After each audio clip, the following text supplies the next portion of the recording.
आता सराउंडिंग या शब्दाचा अर्थ समजून घेऊया. सर्वप्रथम मराठी अर्थ आजूबाजूचे वातावरण किंवा परिसर. सराउंडिंग हा शब्द नाऊन किंवा ॲडजेक्टिव्ह म्हणून वापरला जातो. मराठीत समजून घ्या. सराउंडिंग म्हणजे आपल्या भोवती असलेले सर्व काही, लोक, वस्तू आणि वातावरण. English meaning: the things or environment around a person or place. Easy one line definition: everything around a person or place. Synonyms: environment, atmosphere, vicinity.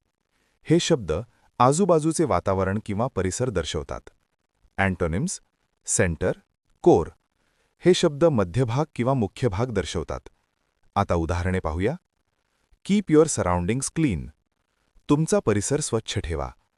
इथे सराउंडिंग्ज म्हणजे आजूबाजूचे वातावरण स्वच्छ ठेवणे. आता मित्रांनो, थोडा विचार करा.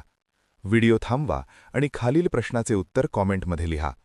What is the meaning of surrounding? A. Centre. B. Things around us. C. Inside part. D. Middle. तुम्हाला इंग्रजी मोफत आणि सोप्या पद्धतीने सुधारायचे आहे का? नियम अकॅडमीचा बेसिक इंग्लिश व्होकॅब्युलरी आणि ग्रामर कोर्स पूर्णपणे मोफत जॉईन करा. आत्ताच हा नंबर नियम अकॅडमी इंग्लिश नावाने सेव्ह करा. 9270275060. नंतर व्हॉट्सॲपवर हॅलो सर असा मेसेज पाठवा. दररोज व्हिडिओ प्लस MCQ सराव मिळवा. नंबर सेव्ह केल्यावरच लिंक उघडतील.